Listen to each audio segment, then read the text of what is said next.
વડોદરાના વાઘોડિયામાં એક school van પલટી ખાઈ ગઈ। દત્તપુરા પેટ્રોલ પંપ નજીકની આ ઘટના, જેમાં સ્કૂલ વાને પલટી મારી સ્કૂલ વાનનું ટાયર ફાટી ગયું હતું, જેના જ કારણે આ ઘટના બની હતી।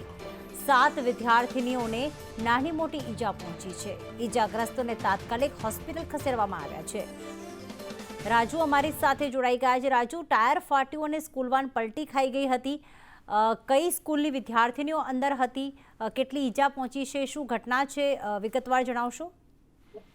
જી પ્રીતિ, આ છે સમગ્ર ઘટના આજે વહેલી સવારે બનવા પામી છે, કારણ કે જે સવારની પાળીમાં જે વિદ્યાર્થીઓ વાઘોડિયાથી બહોળા તરફ અભ્યાસ અર્થે જતા હોય ત્યારે આવી સ્કૂલ વાનોમાં તેઓને લઈ જવામાં આવે છે, કારણ કે વાઘોડિયાથી વડોદરા જતા છૂટક લોકો જે વિદ્યાર્થીઓ છે તેઓને લઈને અને વડોદરા સુધી એસએસવી સ્કૂલની વાન હોય તેવી હાલ પ્રાથમિક જાણકારી મળી રહી છે। પરંતુ વાનના જે ચાલકો છે એ સમયસર ન પહોંચતા હોવાના લઈને આ રીતે રફતાર ધરી રીતે વાંચતા હોય છે, કારણ કે એક જ સમયે બબ્બે ટીપ મારવાની તેઓને લાઈવ હોય છે અને એક સમય પહોંચવાના લઈ તેઓ આ સ્પીડમાં જતા હોય ત્યારે આવી ઘટનાઓ બનતી હોય છે। ત્યારે આ વાઘોડિયાના વડોદરા રોડ પર દત્તપુરા પેટ્રોલ પંપ પાસે આ સમગ્ર ઘટના બનવા પામી છે અને જે 7 જેટલા વિદ્યાર્થીઓ તેઓને નાની મોટી ઈજાઓ થઈ તેવી પણ માહિતી સામે આવી છે અને તેઓને હાલ નજીકની હોસ્પિટલોમાં સારવાર અર્થે ખસેડવામાં આવે છે। તેના વાલીના વિદ્યાર્થીઓ પણ ત્યાં પહોંચ્યા છે અને આ સમગ્ર બાબતે પોલીસને પણ ત્યાં જાણ કરવામાં આવી છે અને પોલીસ પણ આ બાબતે ઝીણવટભરી તપાસ ચલાવી રહી છે।